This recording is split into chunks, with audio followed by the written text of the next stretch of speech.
আসন্ন লোকসভা নির্বাচনকে জয়যুক্ত করার লক্ষ্য নিয়ে আজকে পূর্ব ত্রিপুরা আসনে পার্টি রাজেন্দ্র রিয়াংকে বিপুল ভোটে জয়যুক্ত করার উদ্দেশ্য লক্ষ্য নিয়ে 43 করবুক জেলাবাগ বাজারের চারিদিকে ঘুরে মিছিল বের করা হয় এবং বাজার সভা করা হয় ইন্ডিয়া জোটের পক্ষ থেকে।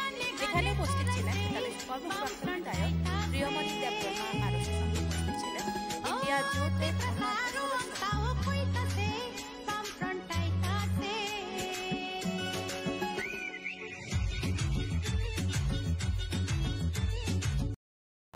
সাংস্কৃতিক কর্মসূচিতে অংশগ্রহণ করার এবং রাজনৈতিক কর্মসূচিতে অংশগ্রহণ করার, তার সঙ্গে শিক্ষা, স্বাস্থ্য, বাসস্থান, কাজ, বিনামূল্য চিকিৎসা, এই সমস্ত কিছু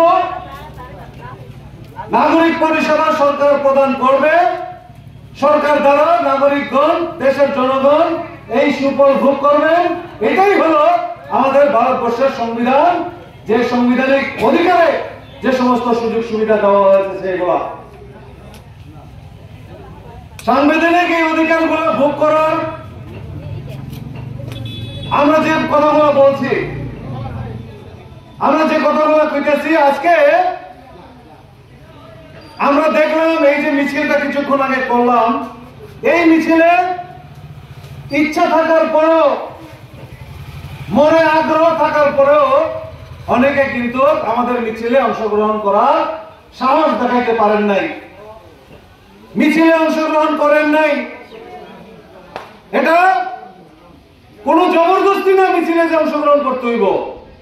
আমরা কোন রাজনৈতিক কর্মকাণ্ডে অংশগ্রহণ করাটা এটা হলো স্বতঃস্ফূর্ত। সবারই বিভিন্ন ধর্ম করার, বিভিন্ন রাজনৈতিক দলে অংশগ্রহণ করার অধিকার আছে।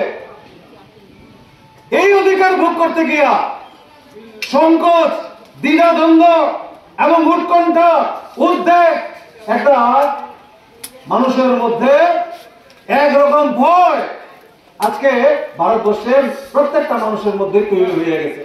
এটা মনে করি না আমরা যে শুধু চেলাগানেই এটা আছে, এরকম না। ভারতবর্ষের সমস্ত জায়গায়, সেটা কাশ্মীর থেকে শুরু করে কন্যাকুমারী পর্যন্ত, পূর্বের গুয়াহাটির থেকে শুরু করে মুম্বাই পর্যন্ত, উত্তর, দক্ষিণ, পূর্ব, পশ্চিম ভারতবর্ষের প্রতিটা অংশে যেখানে যেখানে বিজেপির ছায়া আছে, সোজা কথা বলতে গেলে কি আমাদের ভারতবর্ষের বর্তমানে শাসক বর্গের বড় দল হইল বিজেপি দল। এই বিজেপি দলের তাদের যে দৃষ্টিভঙ্গি, তাদের কাজ করার কায়দা কৌশল, এইগুলোর থেকে মানুষ আজকে আতঙ্কিত ভয়ে ভয়ে রাত্রেবেলা জীবনযাপন করেন। কেউ বাজারে যারা আছেন অথবা বিভিন্ন জায়গায় আছেন, নিজেকে নিজে প্রশ্ন করে দেখেন যে আপনি কি আত্মসন্তুষ্ট, আপনি কি খুশি, আপনি কি ভালো আছেন, নিজে নিজে জিজ্ঞেস দেখেন।